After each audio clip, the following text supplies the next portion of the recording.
We're reading Arabian Nights, and we come to night 319 after. And 318, Zumurrud is trying to escape from the Kurd and with his mother's help. Huh? Just read. Why do you have to summarize? Night 319, morning now dawn, Scheherazade broke off from what she had been allowed to say, and then when it was 319, she continued, I have heard, O fortunate king, that Zumurrud said to herself, now that I have got so far, it may be that God will reunite me with my master here, and whatever he wishes, he has the power to perform. She then entered the city, accompanied by the troops, who dismounted. Actually, I didn't tell that right. She had gone to ended up at that city. My gosh. You forgot already. I shouldn't summarize 318. Somebody heard it, they know.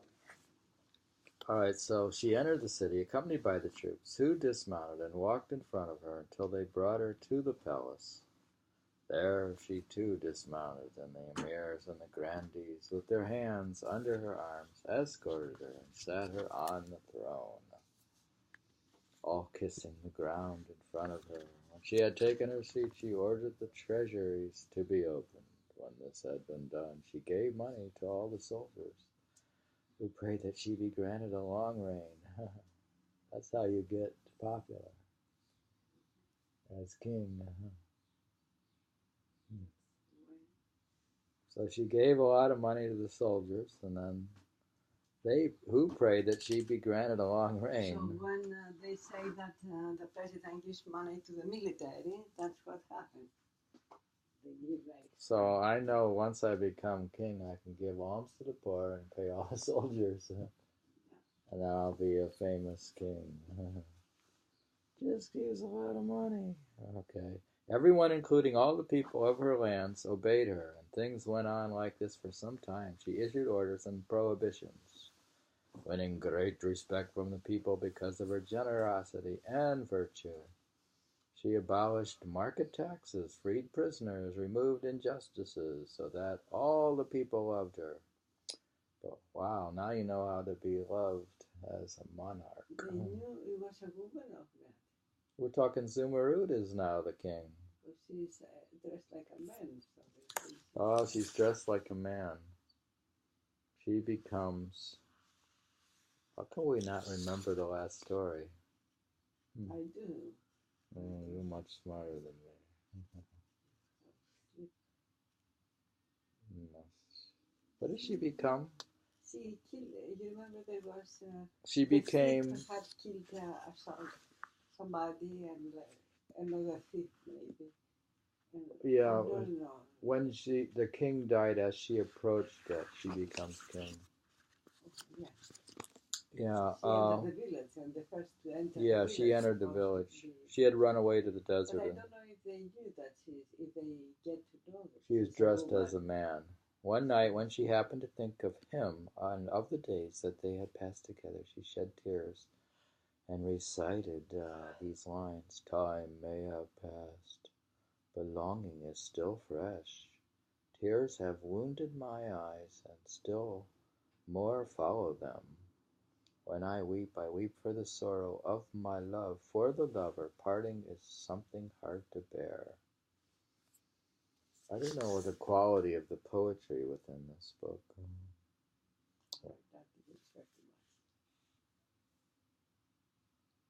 He's trying to break into this history behind the Arabian Nights. When she had finished her poem, she wiped away her tears and went up to the palace.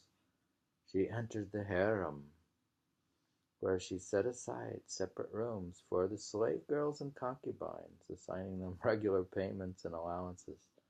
Wow, it's like all they needed was a woman to be king. It solves all the problems. And just think of the injustice in the harem.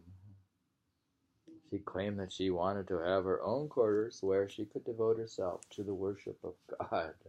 She began fasting and praying to such an extent that the emirs remarked on her great piety, and the only servants whom she allowed to attend on her were two young eunuchs.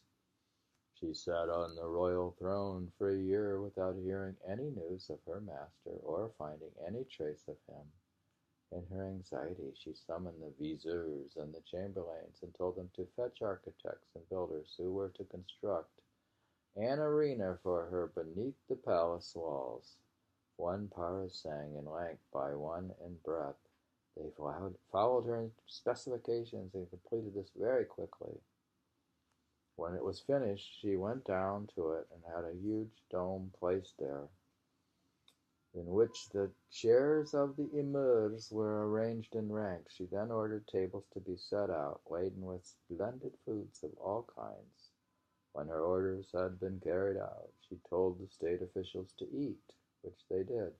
At the start of each new month, she told the emirs, "I want you to repeat this process and to have it proclaimed throughout the city that no one is to stop this shop, but that everyone is to come here and eat from the king's table, while anyone who disobeys is to be hanged over the door of his house." Goodness. On the first day of the next month, the emirs followed her orders, and the custom continued to be observed until it came to the first day of the first month of the second year. Zumurrud came down to the arena, and a proclamation was made to the people that anyone who opened his shop, store, or house would be hanged over his own door, and that they should all come to eat from the king's table. When the announcement had been made, the tables were set out, and the people came in droves, and she ordered them to sit down and to eat until they had had their fill of the various foods that were there. They did what she had told them, while she herself sat watching from her royal throne. Each of those sitting there was saying to himself, I am the one that the king is looking at." My God. Oh, God, it's like the master. Everyone thinks he's looking at them. I am the one that the king is looking at. When they had started on the meal, the emirs encouraged them to eat up without embarrassment, as this is what the king wanted. When they had had enough, they left, calling down blessings on the king and saying to each other, "In all our lives we have never seen a sultan who loved the poor as much as this one." While they were praying God to grant her a long life, she herself went back to her palace. Goodness. What a great sultan. She gave money to the soldiers, she gave money to the poor, and had a feast. My goodness. Do you think that's a good way to be king? Released prisoners, and my goodness. She reformed the harem. I guess the way to reform the harem is to make a woman a sultan. We're reading from night 319 of the Arabian Nights.